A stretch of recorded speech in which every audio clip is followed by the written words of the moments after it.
After I was reborn, when the boy I liked told me not to like him anymore as he had done in my previous life, I calmly replied, "I'm sorry, I was too stubborn in the past, but now I've thought it through. Now I will remember that you will always be my brother. In my previous life I hurt myself to force him to be my boyfriend, and I forced him to marry me with power, but in the end, just before I passed away due to illness, I found out that he had married someone else, so after being reborn I decided not to like him anymore." Daniel's eyes flashed with a mocking expression after hearing that I only regard him as a brother. Is this her new trick? He thought to himself. With a gentle voice, Daniel said, "Good, as long as you understand, get some rest, don't stay up too late, I'll come pick you up tomorrow." Then, like an elder, he patted my head. I resisted the urge to dodge and obediently nodded. When Daniel turned around, the warmth in his eyes disappeared, replaced by cold indifference. After leaving the hospital room, Daniel took a white handkerchief out of his pocket and wiped his hand where he had touched me. He walked to the elevator and tossed the handkerchief into the trash can by the door. The next morning, I didn't want to wait for Daniel to pick me up, so at 6:30 a.m. I discharged myself from the hospital and left. In my previous life I devoted everything to Daniel, but this time I want to live for myself. I know Daniel stayed with the Brown family to seek revenge, and I know I can't stop him. I never intended to. The feud between my father and Daniel is something I no longer wish to be part of. They can tear each other apart if they want. Now, I just want to graduate from college and leave the Brown family and Bennett City to live my own life.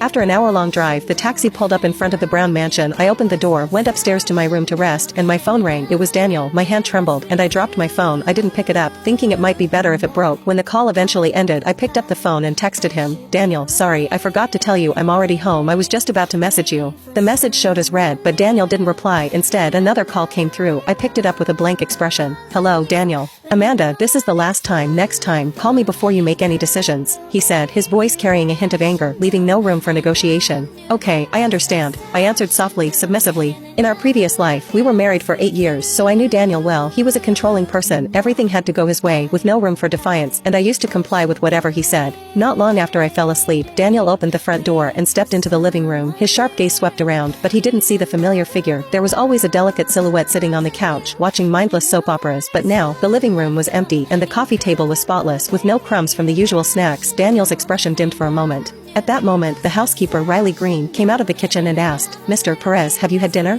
Where's Amanda?" "She wasn't feeling well, so she went to bed early," Riley answered. "I'll go check on her." Daniel stuffed his hands into his pockets and walked upstairs, fatigue showing in his eyes. As he reached the third floor, he said, "Sarah will be back tomorrow afternoon. Make something she likes." "Yes, Mr. Perez," Riley responded. Daniel reached the third floor and tried to open my door, but it wouldn't open like it usually did. The door was locked from the inside. Daniel frowned. Normally, he could enter my room whenever he wanted, and I never locked it, but this time was different, catching him off guard. Had I really let go of my feelings for him? Daniel knocked on the door. "Amanda, are you asleep?" Hearing the knock, I clutched the blanket, curled up on the bed, and covered my ears, trying to ignore it. In fact, I had already woken up when Daniel drove back. Daniel had bought an apartment outside and barely came home anymore, mostly to avoid me. He despised my dependence. Now, he was back only because Sarah was returning from her treatment abroad tomorrow. Sarah had suffered from chronic health issues since childhood, and Daniel had sent her abroad for better treatment. The reason Daniel came to find me so late was to warn me not to trouble Sarah again. Sarah and Daniel had grown up together in an orphanage, relying on each other. Daniel had brought her back to the Brown family in his second year there. Sarah and I were about the same age, but I was deeply jealous of her relationship with Daniel. I used to mistreat her in secret, and then she passed away young due to her own pain.